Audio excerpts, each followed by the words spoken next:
ఈరోజు డ్రగ్స్ కూడా గత 10 సంవత్సరాలుగా విచ్చలవిడిగా తెలంగాణ రాష్ట్రంలో గంజాయి, కోకైన్, హెరాయిన్ లాంటి అత్యంత ప్రమాదకరమైన సింథటిక్ డ్రగ్స్ ఈ తెలంగాణ ప్రాంతాన్ని పట్టి పీడిస్తున్నాయి.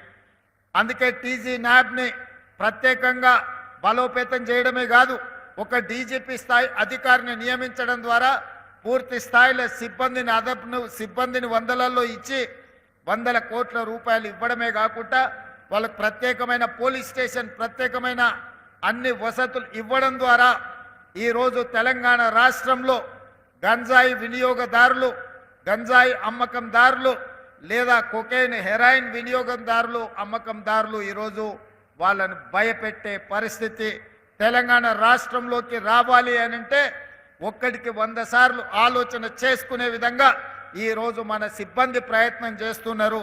ఇది ఇంకా సరిపోదు. ఈ వ్యసనం కాలేజీల్లోనే కాదు స్కూళ్ళలో కూడా పాకే ప్రమాదం ఉన్నది. ఈరోజు మనం ఎంత గొప్ప విజయం సాధించినా, మనం ఎంత అభివృద్ధి చెందినా మన పిల్లలు వ్యసనాలకు బానిసలై, మరి ముఖ్యంగా డ్రగ్స్, గంజాయి లాంటి వ్యసనాలకు మన పిల్లలు బానిసలైతే ఈ సమాజానికి తీరని అన్యాయం జరుగుతుంది. తెలంగాణ ప్రతిష్టకు భంగం కలుగుతుంది. తెలంగాణ ప్రతిష్ట మసక బారొద్దు అని అంటే హైదరాబాద్ నగరం లాంటి ప్రాంతాలలో ఎక్కడ కూడా మాదక ద్రవ్యాల పేరు వినిపించకూడదు. వాళ్ళ పట్ల కఠినంగా వ్యవహరించాల్సిందిగా, అదేవిధంగా స్కూల్స్, కాలేజీల్లో కూడా ప్రత్యేకంగా శిక్షణ ఇవ్వాలి, వాళ్ళకు అవగాహన కల్పించాలి. ఎక్కడైనా స్కూల్స్, కాలేజీలో ఈ డ్రగ్స్ రిలేటెడ్ కేసులు వస్తే భవిష్యత్తులో యజమానులను కూడా బాధ్యత చేయాల్సిన అవసరం ఉన్నది.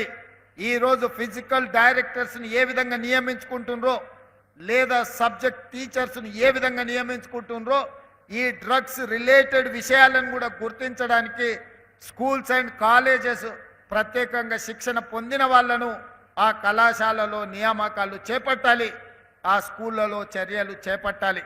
ఎందుకంటే పిల్లల యొక్క ప్రవర్తనలో మార్పును గుర్తించాల్సిన బాధ్యత స్కూల్స్ అండ్ కాలేజ్ మేనేజ్మెంట్ మీద ఉన్నది.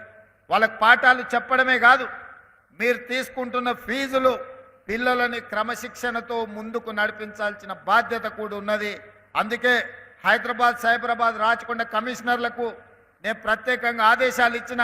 స్కూల్స్ అండ్ కాలేజీల యాజమాన్యాలను పిలిపించి వాళ్ళందరికీ కూడా ఒక అవగాహన సదస్సులాగా పెట్టి వాళ్ళతో ఇంటరాక్ట్ అయ్యి ప్రభుత్వం యొక్క ఆలోచనను వాళ్ళకు చెప్పండి. వాళ్ళు ప్రభుత్వం యొక్క ఆలోచనలకు సహకరించి ముందుకు పోకపోతే వాళ్ళ పట్ల కఠినంగా వ్యవహరిస్తామని చెప్పి కూడా యాజమాన్యాలకు చెప్పడం జరిగింది.